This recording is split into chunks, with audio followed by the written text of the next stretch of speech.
In the age of progress and ambition, we built homes to shelter us.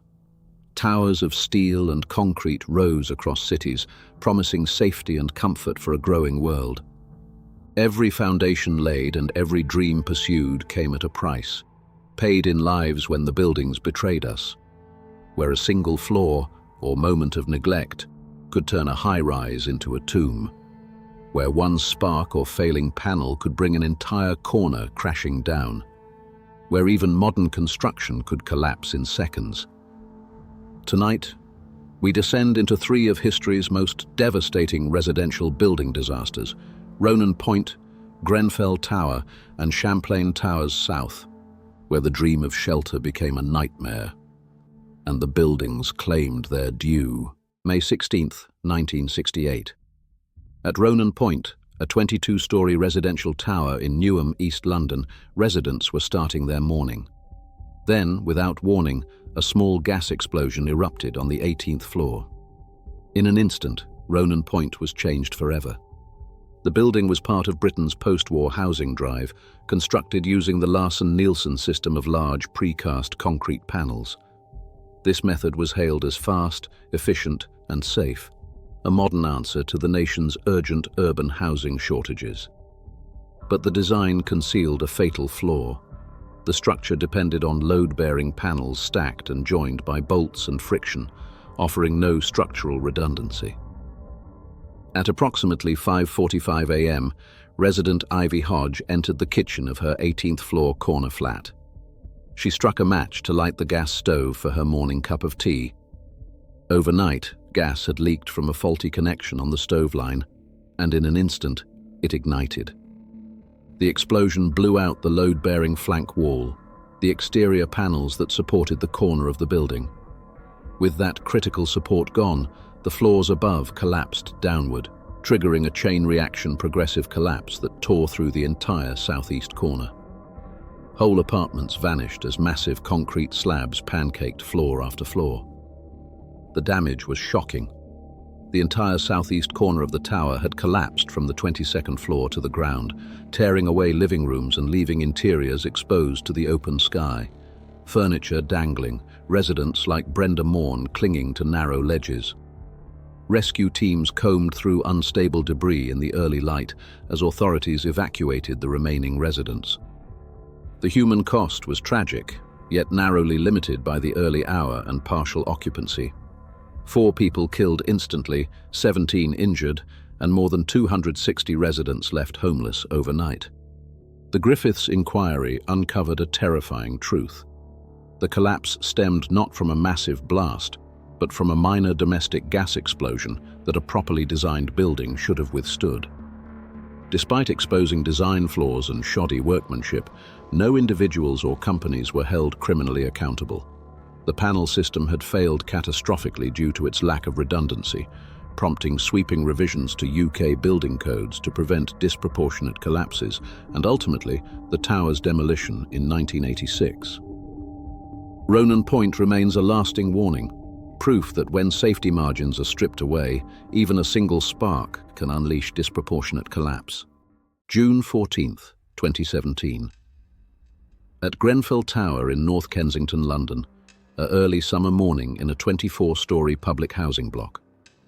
Then, without warning, a fire broke out. In an instant, an entire community was changed forever. Grenfell had long operated under a stay-put fire safety policy, a standard approach in most UK high-rise residential blocks at the time. A refurbishment completed in 2016 had added new exterior cladding, primarily to improve insulation and the building's appearance, presented and certified as safe and compliant with regulations, but hidden behind that sleek exterior was a fatal flaw. The cladding used arconic Rainabond PE panels, aluminium sheets with a highly flammable polyethylene core, paired with combustible Celotex RS 5000 insulation foam. Fire barriers in the ventilated gap behind the panels were missing, poorly fitted or inadequate. Then, around 12:54 a.m., the London Fire Brigade received a call reporting a fire in a 4th-floor apartment, flat 16, believed to have originated from an electrical fault in a hotpoint fridge freezer. Flames spread before breaking out through the window, igniting the exterior and unleashing a rapid climb. Inside, many residents called emergency services and followed the "stay put" policy. Meanwhile, firefighters rushed in, focused on the internal kitchen blaze, unaware at first that the fire had already breached the window and ignited the exterior cladding. In minutes, the building became engulfed. The human cost was immense.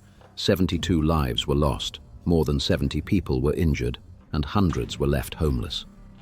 Firefighters battled for days to fully extinguish the lingering blaze, while recovery efforts stretched over weeks as each floor was searched.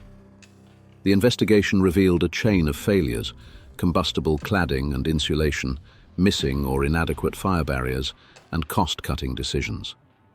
Additionally, the terrifying truth was that similar dangerous materials had been installed on thousands of buildings. As of early 2026, no criminal charges have been brought against individuals or companies. A complex police investigation continues, with potential prosecutions not expected before late 2026, or trials until 2027, leaving survivors and bereaved families still awaiting full accountability for the 72 avoidable deaths. The Grenfell Tower fire stands as a chilling reminder. When safety fails at every level, one small flat fire can ignite a tragedy that scars an entire community. June 24, 2021. At the Champlain Towers South condominium in the Miami suburb of Surfside, Florida, residents were asleep in the early morning hours. Then, something below the structure began to fail. In an instant, Surfside was changed forever. Champlain Towers South was a reinforced concrete residential building completed in 1981. Like many coastal structures in South Florida, it endured decades of salt air, humidity, and minor ground shifting, which contributed to long-term deterioration through corrosion and water intrusion. But below the surface, serious problems were developing. Years of water intrusion and corrosion had weakened concrete slabs and steel reinforcements, particularly beneath the pool deck and in the parking garage. The 2018 engineering report warned of major structural damage caused by failed waterproofing, but repairs were delayed. The night before the disaster, residents of Champlain Towers South went about their routines, some already asleep, others preparing for bed. No alarms rang out. No evacuation was ordered. From the outside, the building showed no visible signs of the disaster about to unfold. Then, at approximately 1:22 a.m., the east wing of the tower gave way. A large section collapsed suddenly, pancaking floor by floor in seconds. Concrete thundered down as entire apartments vanished into a massive cloud of dust and debris. The aftermath was chaotic and urgent. Search and rescue teams worked in unstable rubble, racing against fire, rain, lightning, and the constant threat of further collapse. Roughly half of the 12-story building was destroyed, leaving a massive debris field where homes once stood. The human cost was devastating. 98 people lost their lives. No survivors were found in the collapsed section after the initial frantic hours, and hundreds of residents were displaced overnight. Investigations have pointed to long-term structural deterioration, construction deficiencies from the building's original design, and delayed repairs, particularly failure originating in the pool deck slab and its supporting columns.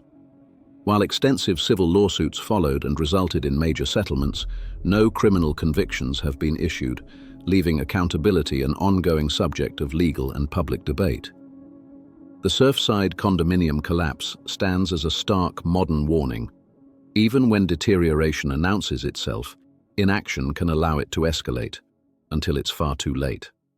Unearthed Hidden History. Unearthing new stories weekly.